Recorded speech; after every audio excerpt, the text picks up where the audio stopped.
There's a moment that happens early. Maybe it's the second date. Maybe it's the first time they come to your apartment. You laugh at a joke you don't find funny. You pretend to love a band you've never heard. You nod along to opinions you don't share. And you tell yourself it doesn't matter. You tell yourself you're just being easy, agreeable, open-minded. But somewhere beneath the performance, there's a quiet voice asking, when do I get to stop pretending? It starts so small you barely notice it's happening. A small adjustment here, a little white lie there, a version of yourself that's 95% true and 5% curated, and that 5% feels safe, manageable, except 5% becomes 10. 10 becomes 20. And before you know it, you're not sure which parts are real anymore, and which parts are just the role you've been playing so long you forgot it was a performance. People often assume that faking it in relationships is about manipulation or deceit, but that's rarely the full truth. Sometimes it's the opposite. Sometimes it's rooted in something far more human. The fear that who you really are isn't quite enough. Psychologists call this strategic self-presentation, the conscious modification of behaviour to create a desired impression. Dr. Mark Leary at Duke University discovered that nearly everyone engages in some form of impression management in early relationships. It's not pathological, it's adaptive. We've been doing this for thousands of years because being liked meant survival. Being accepted meant safety. What if the mask isn't deception? What if it's just hope wearing a different face? The hope that if you can just be agreeable enough, interesting enough, low maintenance enough, they'll choose you. And once they choose you, then you can slowly reveal the truth. Except that's not how it works, because the version they fell in love with isn't you, it's your audition. When you pretend to be more confident than you feel, something happens in your body. Your posture changes, your voice steadies, your eye contact holds a beat longer than usual. It's not entirely fake, it's borrowed confidence. You're trying on a version of yourself you wish existed, and for a moment it works. They lean in, they smile, they text first. The validation feels real, but then you're alone again, and the mask comes off. And the questions start. Did they like me, or did they like the performance? If I showed them the anxious version, would they have texted back? If I admitted I don't like spontaneous plans, would they have asked me out again? And underneath all those questions is the deeper fear. What if the real me is fundamentally unlovable? This doesn't happen overnight. Usually it starts long before the relationship even begins. A child learns that certain versions of themselves get more love. The funny one, the helpful one, the easy one. When they cried, maybe they were told to calm down. When they got angry, maybe they were sent away. When they needed too much, maybe they learned to need less. Over time, the brain builds a blueprint. Show them what they want. Hide what they don't. The tears that make people uncomfortable. The anger that makes you difficult. The needs that make you a burden. So you learn to laugh when you want to cry, to stay silent when you want to scream. And somewhere in that learning, you forget that feelings aren't problems to be managed. They're information to be honoured. Somewhere along the way, the performance stops feeling like a choice. It becomes automatic. And even now, in adulthood, when someone asks, "What do you think?" the first response isn't honesty, it's calculation. What answer keeps them close? What opinion makes me seem compatible? You're not lying exactly, you're just editing, softening your edges. And the tragic part? You don't even notice you're doing it anymore. The mask doesn't feel like a mask when you've been wearing it your whole life. It feels like your face. Here's what neuroscientists discovered. Dr. Naomi Eisenberger at UCLA found that social rejection activates the brain's pain centers. the same regions that process physical injury. When you fear being rejected for who you really are, your brain treats authenticity like a threat. This isn't weakness, it's survival wiring. Because for 200,000 years, being cast out from the tribe was a death sentence. Your ancestors who learned to blend in, to soften their edges, to become what others needed, those are the ones who survived. Your brain is doing exactly what it was designed to do: protect you from the pain of being left behind. So when you suppress your real opinion to avoid disagreement, when you pretend to be more easygoing than you are, your brain isn't being weak, it's being protective. It remembers every time vulnerability led to rejection, every time honesty led to abandonment. We live in a world where authenticity is praised, but vulnerability is punished. Your ancestors had maybe 150 people to impress. You have thousands. Every date, every text, every interaction, each one a performance reviewed in real time. Social media taught you that the best version of yourself isn't the real one, it's the curated one, the filtered one. And dating became the same. Swipe right on the performance, swipe left on the truth. Your brain is running ancient software in a world with infinite options. And the message is clear: be impressive or be replaced. There's always someone more attractive, more interesting, more low maintenance, just one swipe away. So you can't afford to be difficult, can't afford to have needs. And the exhausting part? You know this is unsustainable. You know that eventually the mask will slip, but by then, you hope they'll be invested enough to stay. There's a particular loneliness in being loved for a version of yourself that isn't real. They compliment your confidence, but you know it's borrowed. They admire your spontaneity. But you planned every word. They love how easy you are, but inside you're screaming. Because you're not easy. You're just silent about what's hard.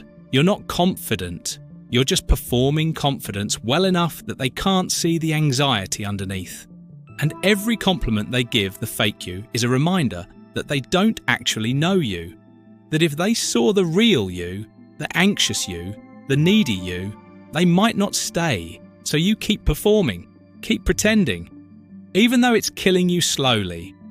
Behind every performance is quiet exhaustion. Not because they're asking too much, because you're giving what isn't yours to give. You're giving the energy you need for yourself to maintain their illusion. You're giving the honesty you need for connection to preserve their comfort. And the cost? It shows up in the middle of the night when you can't sleep because you're rehearsing tomorrow's conversations. It shows up in the anxiety that spikes every time your phone buzzes. It shows up in the emptiness you feel even when you're together, because being with someone while hiding yourself is lonelier than being alone. Not deception, self-protection, not manipulation, survival. Here's where it gets complicated. Sometimes faking it actually works. The borrowed confidence becomes real. The performance becomes a practice. You try on a new way of being, and eventually it fits. Psychologists call this the self-perception theory. When you act a certain way long enough, your brain starts to believe the act. You become what you pretend to be. But only if the pretending aligns with who you actually want to become. The question isn't whether you're faking it. The question is, are you faking toward yourself or away from yourself? If you're pretending to be more outgoing because deep down you want to be braver, that's growth. You're using the performance as a bridge to the person you're becoming. If you're pretending to love things you hate because you're terrified of being alone, that's erasure. You're using the performance as a hiding place from the person you are. One expands you, the other hollows you out. And here's how you know the difference. Growth-oriented performance feels challenging but not draining. You're stretching beyond your comfort zone, but you're not violating your values. Erasure-oriented performance feels like betrayal. Every time you agree to something you don't want, There's a little voice inside saying, "This isn't me."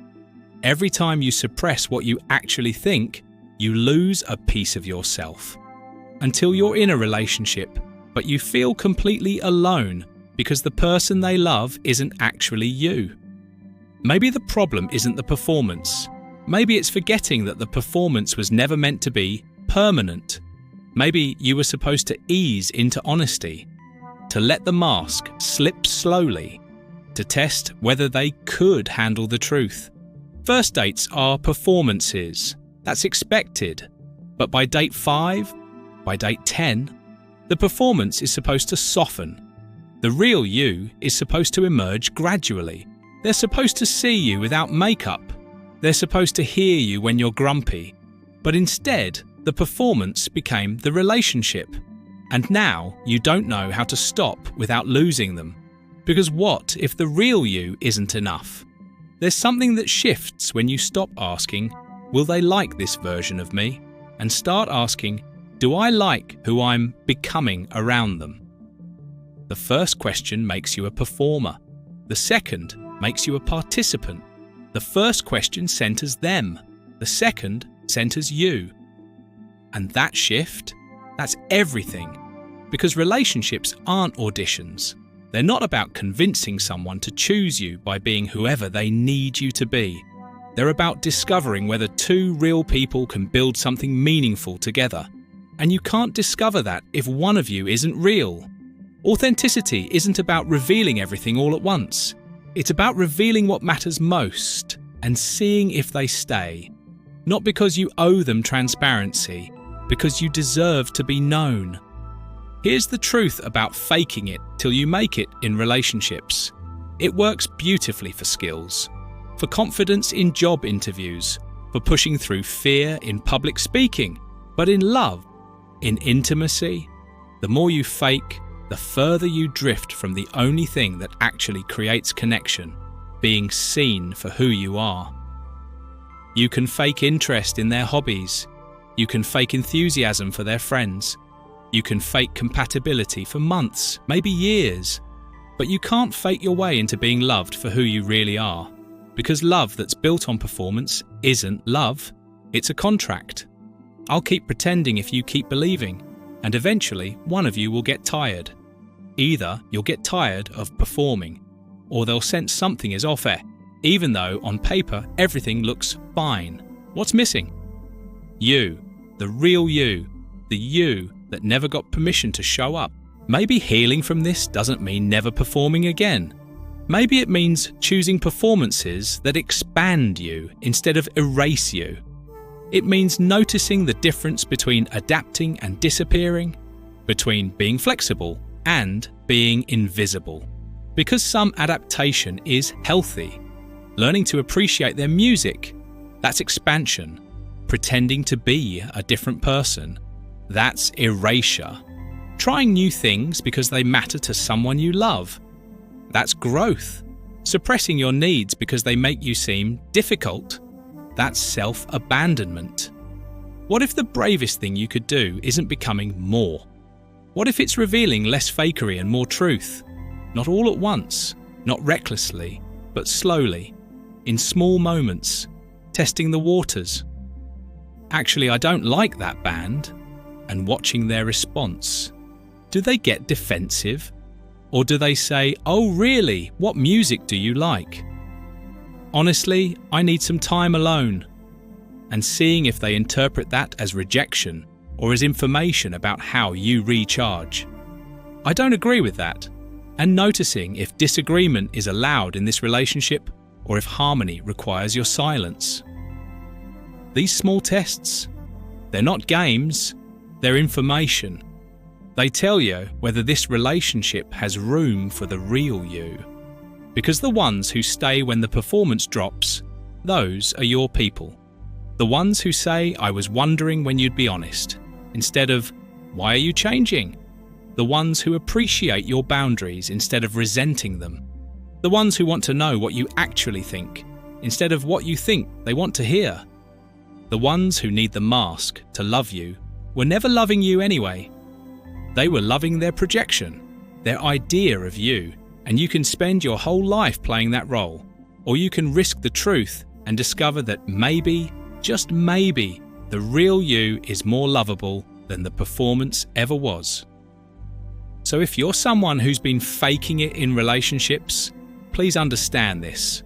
You're not manipulative, you're not broken, you're just trying to be loved without risking being left.